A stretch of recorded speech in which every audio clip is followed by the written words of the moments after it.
Otak siapa dilutut? Pemimpin Pemuda Bersatu nampaknya berang apabila Menteri Perdagangan Antarabangsa dan Industri MITI Datuk Seri Muhammad Azmin Ali dikritik oleh Datuk Ashraf Wajdi Dusuki.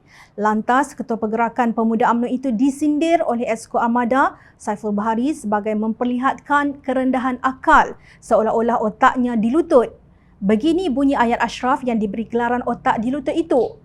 Saya cadangkan untuk Menteri MITI Azmin Ali tampil secara live dalam sidang media untuk menjelaskan rasional setiap industri kilang yang diluluskan atas nama Essential Services. Antara yang saya kurang faham, kilang elektronik dan elektrikal yang turut dibenarkan operasi atas nama keperluan. Setuju? Lalu bola tanggung yang dilontar oleh Saiful itu disambut oleh Ketua Penerangan Pergerakan Pemuda UMNO Syahril Hamdan secara berbasa-basi dengan persoalan. Ini semua menjadi isu kerana Parlimen tidak bersidang. Kalau bersidang, isu ini boleh dibahas, fakta dibentang dan rakyat boleh nilai. Jadi kalau tak mahu banyak disoal di media sosial, Pemuda Bersatu mintalah buka Parlimen. Atau mereka anggap semua ahli Parlimen yang menyoal pun otak dilutut juga. Menurut Syahril, pemimpin Pemuda Bersatu biadab tanpa had apabila menyifatkan Ashraf letak otak di lutut semata-mata kerana menggesa Menteri Kanan Ekonomi tampil ke media menjelaskan lebih terperinci subsektor perkilangan yang dibenarkan beroperasi sewaktu total lockdown. Yang kita faham melalui kenyataan media, selain sektor esensial seperti makanan dan sebagainya, aktiviti berkepentingan dalam rantaian bekalan global juga dibenarkan.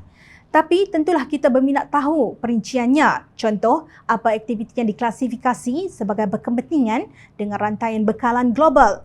Barangkali hampir semua kilang pun ada kepentingan dalam sesuatu rantaian nilai bekalan. Sebab itu namanya kilang, ujar Syahril.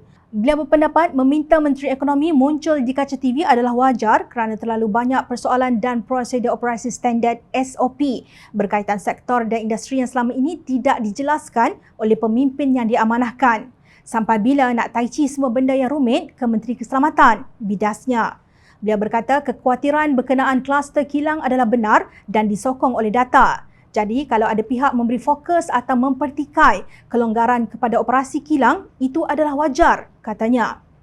Namun dalam menyambut lontaran penghinaan Pemuda Bersatu, Syahril masih mahu menjustifikasi persengkokolan partinya dengan gerombolan tebuk atap menerusi langkah Sheraton pada hujung Februari tahun lalu. Memang kami dalam UMNO bukan satu kapal dengan mereka. Pembabitan UMNO dalam kerajaan sudah dijelaskan rasionalnya dan masing-masing meletakkan kepentingan negara di hadapan. Bila tiba masa keluar, keputusan akan dibuat. Tapi hendak mesra bersama parti yang panggil pemimpin parti kami otak dilutut yang pernah gah mengumumkan masa UMNO sudah berakhir yang kalau dikritik sikit terus hendak memberontak. Tidak sama sekali, tegas Syahril. Kasihan sungguh, hari ini ada Esko Armada mencemuh Pemuda UMNO tak faham rasional kilang dibenar beroperasi lalu disifatkannya seolah-olah otak diletak di lutut. Cemuhan ini membuat Ketua Pemuda UMNO Johor Muhammad Hadi Mat Shah turun ke gelanggang untuk mempertahankan ketuanya. Bro, kalau nak backup bos pun jangan melulu je. Siapa cakap kami tak faham rasional kilang dibuka? Sudah terang kenyataan dan syarat Majlis Keselamatan Negara kata hanya sektor essential service. Kilang yang bukan essential service yang dibuka ini yang kita minta penjelasan menteri. Apa rasional nak dibuka? Reti cakap orang putih tak essential service itu faham ke? Atau Esko Armada yang bukan pure bersatu atau katak melompat ini yang akalnya rendah seolah-olah otaknya dilutut, sindirnya. Malang sungguh demi mempertahankan pemimpin yang ketakutan dengan jerajak besi. Sanggup UMNO dan cabang pemudanya menerima penghinaan demi penghinaan daripada pimpinan Bersatu sehingga ke peringkat pemudanya juga. Kononnya UMNO dan Bersatu masing-masing meletakkan kepentingan negara di hadapan. Inikah contoh terbaik yang mampu anda tampilkan? Berhentilah bersandiwara.